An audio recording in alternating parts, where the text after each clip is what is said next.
छात्रों, आज हम एक नया विषय लेकर आए हैं, लघु कथा लेखन।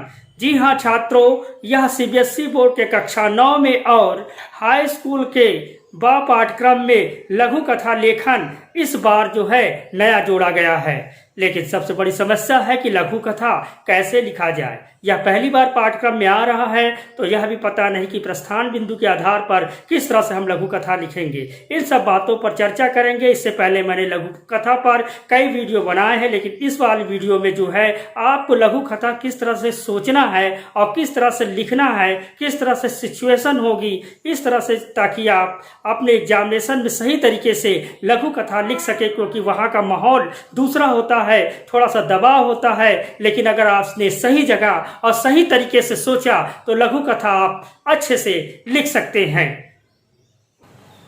छात्रों, प्रश्न पत्र पर जो है वह दिए गए प्रस्थान बिंदु के आधार पर लघु कथा लिखना आपसे पूछा जाएगा। एक प्रश्न होगा और उसमें आपको प्रस्थान बिंदु यानी कि कुछ लघु कथा के कुछ प्रारंभिक पंक्तियां दी जाएंगी, यानी शुरुआती लाइनें दी जाएंगी। आपको उसे डेवलप करना होगा, यानी 80 से 120 शब्दों के बीच में आपको एक अच्छी लघु कथा लिखना होगा। छात्रों, लघु कथा लिखने के समय ध्यान रखिएगा, जो कैरेक्टर है उसके जो है 1 या 2 कैरेक्टर जो होते हैं उनकी जो है चीजें एकदम साफ और स्पष्ट होना चाहिए। यानी कि जो कैरेक्टर है वह जो है एक उदाहरण बने, एक दया करने वाला बने, या एक मानवीय पहलू उसके अंदर होना चाहिए, जो कि वह कुछ ना कुछ संघर्ष कर रहा है, उसके अंदर ईमानदारी, दया, करुणा और भलाई होनी चाहिए। इस तरह से आप सोचते हैं तो एग्जाम में लघु कथा आप बेहतरीन तरीके से लिख सकते हैं। अभी मैं आपको एक उदाहरण दूंगा और उससे आपको लघु कथा लिखना बताऊंगा, लेकिन उससे पहले मैं एक सिचुएशन दूंगा कि आप किस तरह से लघु कथा लिख सकते हैं।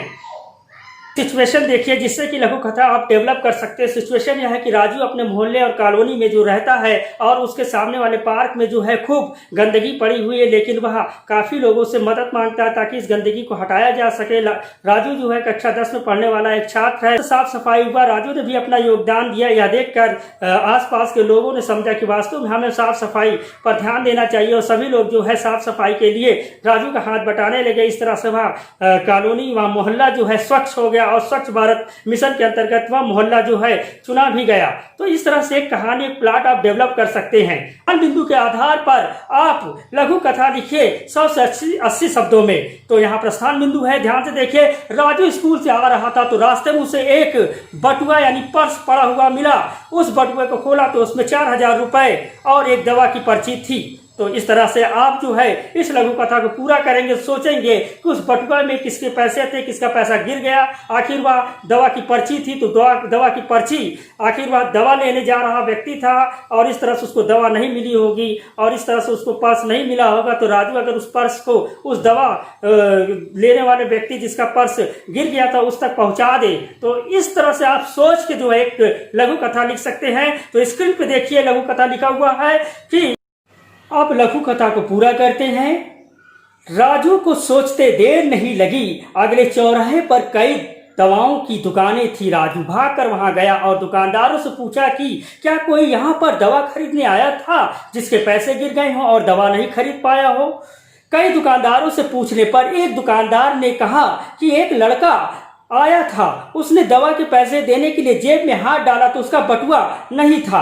इतना सुनते ही राजू ने कहा कि वह लड़का कौन है। दुकानदार ने कहा मुझे नहीं मालूम, लेकिन पैसा लेने वह गया है, दवा लेने के लिए जरूर वापस आएगा।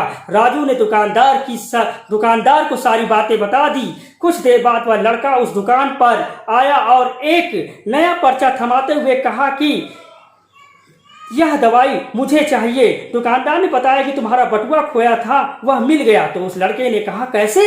तब राजू ने उसे बटुआ दे दिया, उसमें रखे पैसे उसने देखे तो वह खुश हो गया।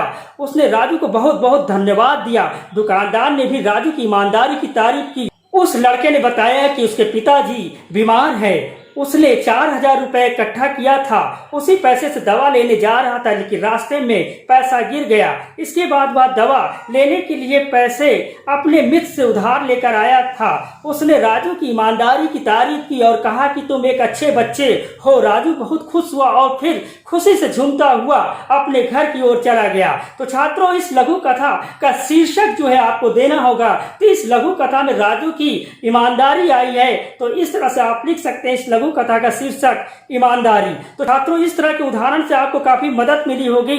एक प्रश्न आपको मैं दे रहा हूं और आप उसे कीजिए। यदि कोई समस्या होती तो कमेंट बॉक्स में पूछिए। तो एक प्रश्न आपके सामने है, वह है निम्नलिखित प्रस्थान बिंदु के आधार पर 100 से 80 शब्दों में एक लघु कथा लिखिए। सूरज जैसे ही ढला वह अपने सामान बटोरने लगा। थैले में वापस छोटे छोटे खिलौने उसके छोटे छोटे हाथों ने रखा। कुछ रोजगारी और नोट को गिनने के बाद आज वह बहुत खुश था। तो उसमें एक बच्चा है और एक खिलौने की दुकान शायद लगाया हुआ है और अपने बचे हुए खिलौने को अपने झोले में रखकर और कुछ पैसे उसे मिले हैं उसको गिनकर वह जा रहा। अब इसकी सिचुएशन और इसकी गरीबी और इसके ईमानदारी या कोई भी पक्ष को उभार कर आप जो है एक लघु कथा लिख सकते हैं। छात्रों, आशा है यह वीडियो क्लास आपको पसंद आई होगी। आपके अंदर लघु कथा लिखने का जो है जज्बा बना होगा तो आप किसी तरह के लघु कथा आप आसानी से लिख सकते हैं। यदि आपको और वीडियो क्लास चाहिए तो डिस्क्रिप्शन बॉक्स में 2 लिंक दिया है जो मैंने इससे पहले लघु कथा पे कई वीडियो बनाए हैं, 2 वीडियो और बनाए हैं। उस पर भी आप एक नजर डाल ले ताकि उस वीडियो को देखने के बाद जो है आपका सारा फंडा क्लियर हो जाएगा। तो छात्रों, अगर ये वीडियो बढ़िया लगी हो तो शेयर करना ना भूले और लाइक तो बनता ही है और कमेंट करके हमें बताएं कि आखिरकार आपको क्या पसंद आया और जो मैंने प्रश्न दिया उसका उत्तर आप किस तरह से लिख रहे हैं। चाहे तो आप कमेंट बॉक्स में उसका उत्तर लिख सकते हैं, मैं चेक करके आपको बताऊंगा। धन्यवाद।